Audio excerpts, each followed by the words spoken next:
یہ منصوبہ مکمل نہیں ہوا. 650 MGD سے پانی 260 MGD کر دیا گیا. 14 ارب روپے پہلے FWO کے ہاتھوں ڈبو دیے گئے اور اب وابڈا کام کر رہا ہے تو کوئی ٹائم فریم موجود نہیں ہے. کراچی کے منصوبوں کا آپ کے پاس کوئی حتمی تاریخ نہیں ہے کہ کب مکمل ہوں گے. کریم آباد انڈر پاس 2 سال سے زائد ہو گیا. آپ نے کہا تھا 2 سال میں مکمل ہوگا. اپریل 2025 میں 2 سال مکمل ہو گئے. پہلے کہا گیا اگست میں مکمل ہوگا, پھر کہا گیا ستمبر میں مکمل ہوگا, اور اب جو صورتحال ہے انڈر پاس پانی سے بھرا ہوا ہے. قرب و جوار کے دکاندار پریشان ہیں, ان کا پورا کاروبار ٹھپ ہو گیا ہے. لوگ پریشان ہیں. ایک دکان, اس دکان پہ کام کرنے والے لوگ, اس سے وابستہ لوگ ہزاروں کی تعداد میں لوگ ہیں, پریشان ہیں. کریں تو کیا کریں؟ صنعتکار پریشان, تاجر پریشان, ڈاکٹرز پریشان. آپ دیکھیں عباسی شہید اسپتال میں post graduate doctors, house officers پچھلے کئی دنوں سے احتجاج کر رہے ہیں. اور احتجاج کس بات کے لیے کر رہے ہیں؟ 4 مہینے سے تنخواہیں نہیں ملی. ہاؤس آفیسرز کو 4 مہینے سے آپ نے تنخواہیں نہیں دی. 15 اپریل کے بعد سے آج اگست کی 26 اگست ہو گئی ہے, تنخواہیں نہیں ملی ہیں. اسی طرح پوسٹ گریجویٹ ڈاکٹرز, ان کے وظیفے بھی آپ ادا نہیں کر رہے. یہ وہ عباسی شہید اسپتال ہے جو KMC کے انڈر میں ہے. مرصد آپ صاحب جواب دینا. اور اسپتال کی صورتحال یہ ہے, وہاں واش رومز میں پانی موجود نہیں ہے, وہاں پینے کا پانی موجود نہیں ہے. اتنا بڑا اسپتال, وہاں کوئی RO پلانٹ موجود نہیں ہے. تنخواہیں آپ دے نہیں رہے لوگوں کو, اور نوجوان ڈاکٹرز احتجاج کرنے پر مجبور ہیں. 45,000 روپے تنخواہ جو بڑھا کر 69,600 کر دی گئی ہے تمام صوبوں کے ہاؤس آفیسرز کے لیے. وہ تنخواہ آپ نے نہ صرف تنخواہ نہیں بڑھائی بلکہ جو تنخواہ آلریڈی ہے وہ بھی نہیں دے رہے. اسی طرح پوسٹ گریجویٹ ڈاکٹرز کہ جن کی اپوائنٹمنٹ 2025 کے اندر ہوئی, آج 6-7 مہینے گزرنے کے باوجود ان کی تنخواہیں بھی نہیں دی جا رہی. جو دیگر صوبوں میں 75,000 سے بڑھا کر 1,04,000 کر دی گئی ہیں, لیکن یہاں 0. یہ ہے آپ کی کارکردگی. اس طرح آپ اس پورے شہر کو چلا رہے ہیں. نہ آپ پانی دینے کے لیے تیار ہیں, نہ آپ لوگوں کو انفراسٹرکچر دینے کے لیے تیار ہیں, نہ آپ شہر کے لوگوں کو بجلی دینے کے لیے تیار ہیں.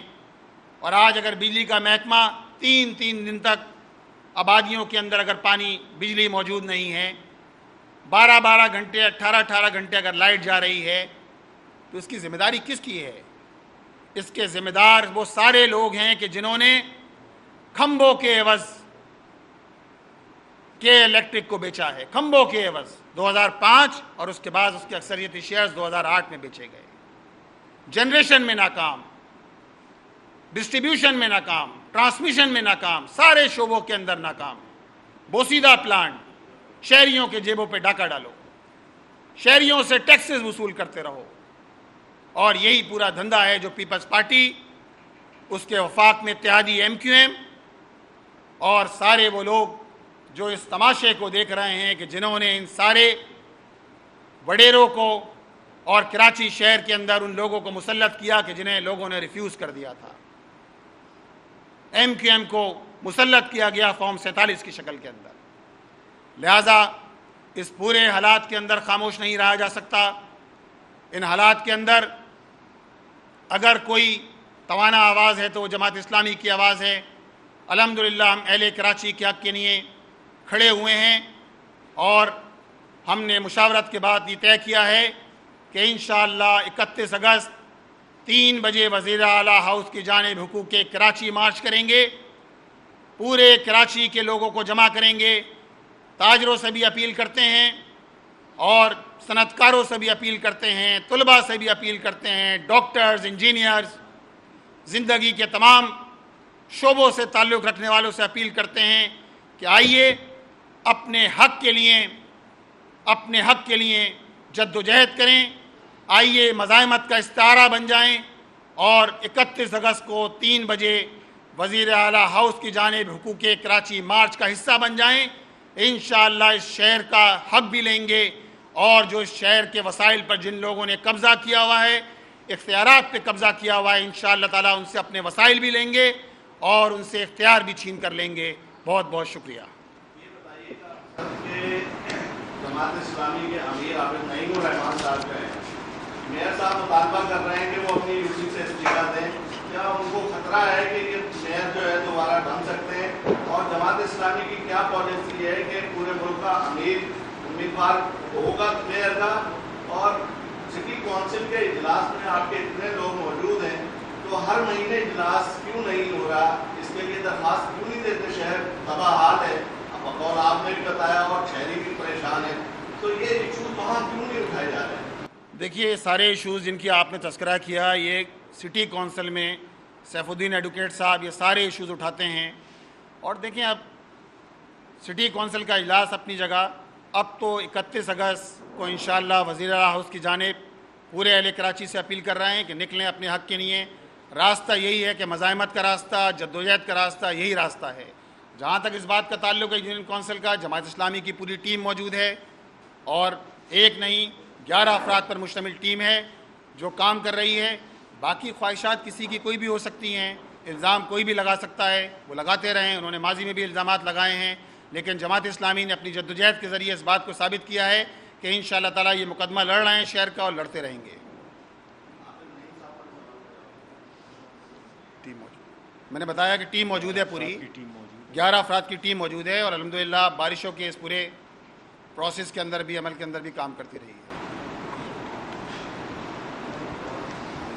پیپلز پارٹی کی طرف سے یہ کہا جاتا ہے کہ جماعت اپنے ٹاؤن کے اندر کام نہیں کرتی، نہیں ان کو بجٹ بھی دیا جاتا ہے، سب حالت جو ہے وہ بالکل بری ہے، لیکن وہاں پہ جو پیپلز پارٹی کے جتنے ٹاؤن ہیں وہ بالکل ہو کے چل رہے ہیں۔ اس بارے میں آپ کیا کہیں گے؟ مطلب یہ تو جنگ ہے نا، اس جنگ کے اندر بھی سوامی رہی ہے، روڈ بن نہیں رہے، نالے کے اندر سے کچرا آج بھی نہیں اٹھ رہا، پارکنگ آج بھی ویسی چل رہی ہے، مطلب اس مسئلے کا حل کیا ہے؟ دیکھیے، اس بات کا تو ہم جواب دے چکے ہیں، جو انہوں نے آکٹرائز الگ ٹیکس کی بات کی، اس کی تو بات ہو چکی ہے، اور ہم نے تفصیل کے ساتھ جو ہے وہ اپنی پچھلی پریس کانفرنس میں جواب دے دیا تھا۔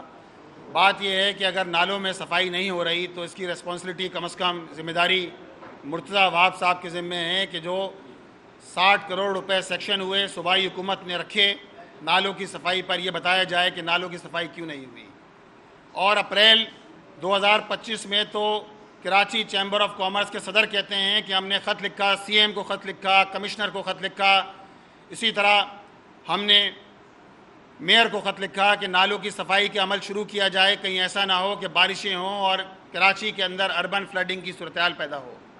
اب 44 نالے اگر کے ایم سی کے انڈر میں آتے ہیں تو یہ بتایا جائے کہ نالوں کی صفائی کیوں نہیں ہوئی۔ یہ نالوں کی صفائی ایک مستقل عمل ہے، یہ ایسا نہیں ہے کہ سال میں آپ 2 دن نالوں کی صفائی کر دیں۔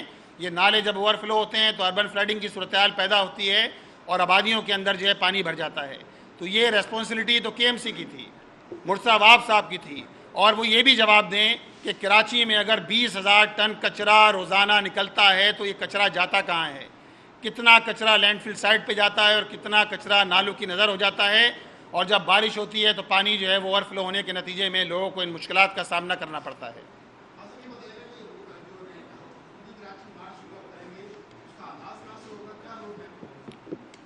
دیکھیں، انشاءاللہ تعالیٰ 31 اگست کو 3 بجے کراچی پریس کلب سے اس مارچ کا آغاز کریں گے اور سی ایم ہاؤس کی جانب جو ہے وہ جائیں گے۔ یہ ہم طے کریں گے انشاءاللہ مشاورت کے بعد کہ اس کو کون کون سے مطالبات ایسے ہیں کہ جس کو رکھنا چاہیے۔ ہمارا بنیادی مطالبہ یہ ہے کہ کراچی کو 500 ارب روپے وفاقی حکومت فوری ہنگامی امداد دے تاکہ کراچی کے جو اس وقت خراب صورتحال ہے، اس خراب صورتحال کا تدارک کیا سکے۔ ہمارا مطالبہ ہے کہ کراچی کو کہ ہر ٹاؤن کو صوبائی حکومت 2 ارب روپے فوری طور پہ ترقیاتی فنڈ میں دے۔ جب نعمت اللہ خان صاحب اپنے 4 سال میں پہلے سال 35 لاکھ روپے دے سکتے ہیں ہر یونین کونسل کو، 34 لاکھ، دوسرے سال 65 لاکھ، تیسرے سال 65 لاکھ، اور آخری سال ہر یونین کونسل کو 1 کروڑ روپے دے سکتے ہیں، تو کیوں نہیں صوبائی حکومت جو ہے وہ ترقیاتی فنڈ دے سکتی ہے۔ اسی طرح ہمارا مطالبہ یہ ہے کہ ڈیوالوشن آف پاور ہونا چاہیے، کچرا اٹھانے کی رسپانسبلٹی بھی صوبائی حکومت کے ذمے ہے، اسی طرح واٹر اینڈ سیوریج بھی ان کے ذمے ہے۔ یہ ہمارے مطالبات ہیں، ان مطالبات کے حوالے سے ہم انشاءاللہ تعالیٰ سی ایم ہاؤس کی جانب مارچ کریں گے۔ اور کراچی کا اس وقت ایک بڑا مسئلہ یہ ہے کہ کراچی کے اندر ٹرانسپورٹیشن موجود نہیں ہے۔ فوری طور پہ کراچی کا کہ اس وقت ٹرانسپورٹیشن کا حل یہ ہے کہ کراچی کو بسیں دی جائیں، اور کم از کم 10,000 بسیں کراچی کا حل ہے کہ جس کے نتیجے میں لوگ مشکلات فیس کر رہے ہیں، اس کا تدارک ہو سکتا ہے۔